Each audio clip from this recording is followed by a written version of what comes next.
राम सिय मैं सब जग जानी, कराऊं प्रणाम जोरी युग पानी। केवट प्रसंग का 5वां भाग। केवट ने राम जी से कहा, जब तक पैर नहीं धो लूंगा तब तक पार नहीं उतारूंगा, पतवार हाथ में नहीं लूंगा। लक्ष्मण भले ही मुझे दंडित कर दें, मुनिवर भले ही मुझे श्राप दे दें, मैं सब स्वीकार कर लूंगा। यह प्रसंग दुमलय सवैया में लिखा गया है। इसे कैसे लिखा जाता है देखें। सगण जब 8 मिलाई रखें, दुमिलय तब सुंदर छंद बने। रघुबीर आह तब आन समान ही, ताता हूँ कि सब सोची कहूँ। जाओ लो पद धोई न लेऊं प्रभु, तब लो पतवार न हाथ गहूँ। लघु बंधु करें बरु मोहि प्रताड़ित, मोहक मूरति देखी सहूँ। बरु देहि सराप मुनीश्वर ही, सिर धारी सवै खर ताप दहूँ। केवट कहता है, हम भक्ष अभक्ष खाने वाले, चिपोंग न समझने वाला अनपढ़, जड़बोंग कड़ा बोलने वाला व्यक्ति हूँ, अछूत हूँ। मेरी छाया जिस पर पड़ जाती है वह छुतिहा हो जाता है, बिना स्नान किए वह शुद्ध नहीं होता है। मेरे पाप का निवारण करें प्रभु जी। हम जीव ही भक्ष अभक्ष सब जड़ बोंग, चिपोंग पढ़े न लिखे। हम जीव ही भक्ष अभक्ष सब जड़ बोंग, चिपोंग पढ़े न लढ़े। तन छाह अछूत हमारी पर, स्नान बिना नहीं छूती कढ़े। बड़ी भूल भई अति छोट मुहे, बड़ी बाती करऊं बहु गप गढ़े। अब एक आधार बने प्रभु ही, अब एक आधार बने तुम ही प्रभु, तारहु जो सिर पाप चढ़े। केवट के ऐसे वचन सुनकर राम जी लक्ष्मण को देखकर हंस पड़ते हैं और सैनह इशारे से बात करते हैं।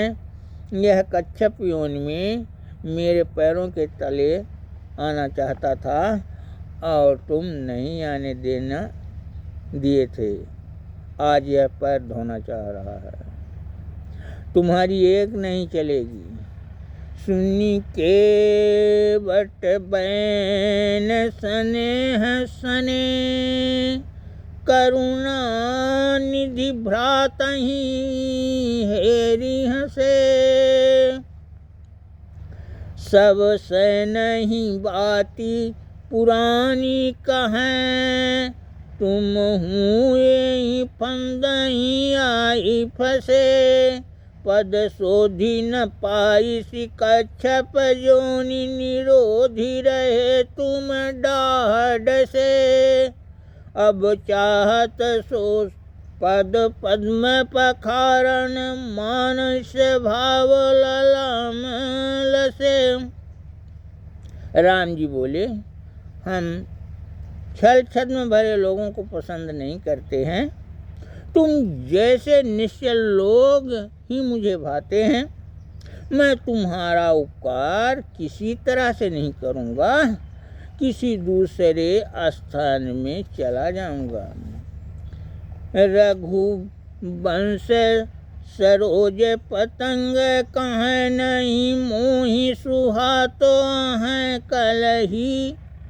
कपटी छल छद्म प्रपंच भरे, जन्मो पह आवत भूली नहीं। मन निर्मल निश्चल दीन निराश्रित, जो जन भावत मोहि वही।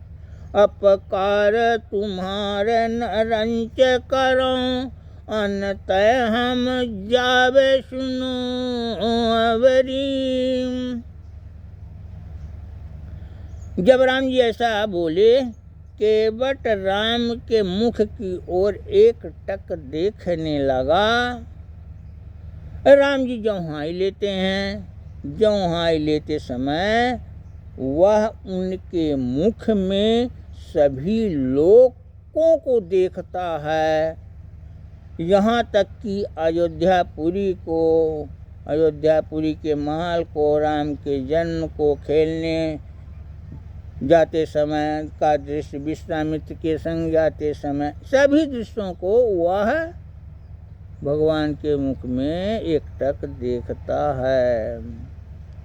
कैसे?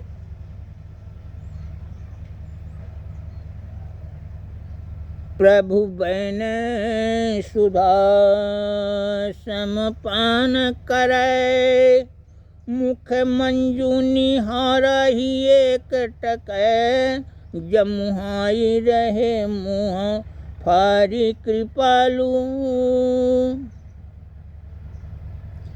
तिया संग केवट राज छकै।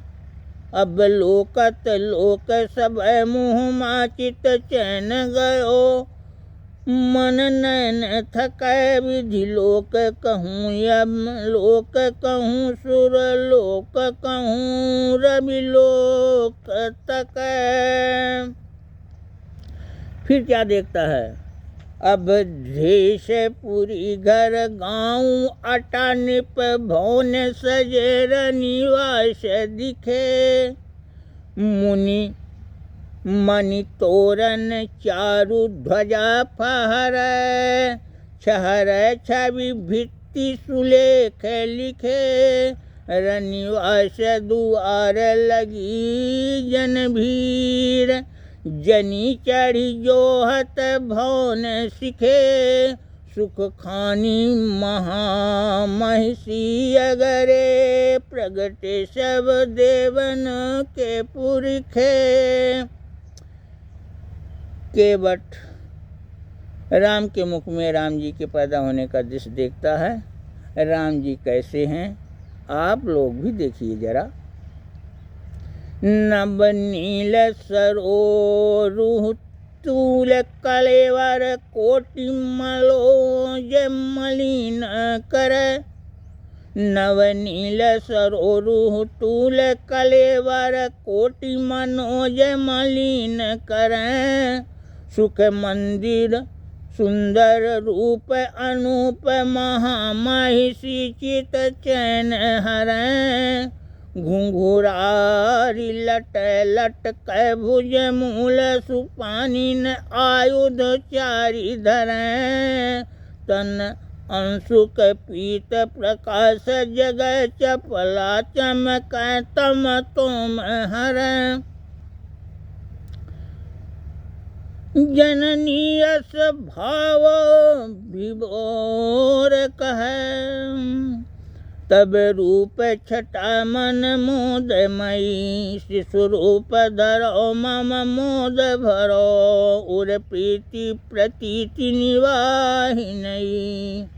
सुनि मातु विनय से स्वरूप कियो छहराई परीक्षा विलोक जई। जब रोदन की धुन गूंज गई बरखा तब फूलन केर भई। श्री राम जी के दर्शन देखिए कैसे हैं। रत्नावल गुम्फित लोल लसै मन भावन कंचन को पलना। छिन्न एक हंसै बिहसै ठुन कै लहरावती मातु रही ललना। अलटै पलटै अटकै लटकै ठुमकाई चलै किलकै अंगना। पग पैजनिया कटी किंकिनी वाजतो राजतो हाथन में कंगना। जब राम कुछ बड़े हुए तब पट्ट पीत पुनीत लसै तन श्याम। लगै घन बीच जगह चपला। धनु हाथ धरे कटि भात कसे बर बाजी चढ़े फहरै अचला। रघुवीर तड़ाग खिले मुख कंज बिलोकत भक्त अली पगला। सब बाजी चढ़े सब बंधु सखा दरसावहि सुंदर अश्व कला। रघुवीर सबंधु महामुनि संग चले मुनि यज्ञ करावन को। मगवाही मिली रजनीचर एक बढ़ी मुँह फार डरावन को। सर एक ही मारी निकारिनी प्राण चली निज लोक बनावन को। पुनि राक्षसी मार कराइनी यज्ञ चले मुनि गेह वैष्णवन को। मुनि कौशिक संग गए युग बंधु नराकृति पाथर एक जहाँ। मुनि भेद उजागर कीन जब प्रभु पाउ धरे तब जाई तहाँ। प्रगति मुनि नारी करी बिनती हरसाए चली मुनि बास जहाँ। पुनि देखत केवट नंदिनी तीर खड़े जहीं भांति लखाई यहाँ। वहाँ से केवट अपने घाट में खड़े हुए दृश्य को भी उन्हीं के मुख में देखा। धन्य है केवट तुम्हारी।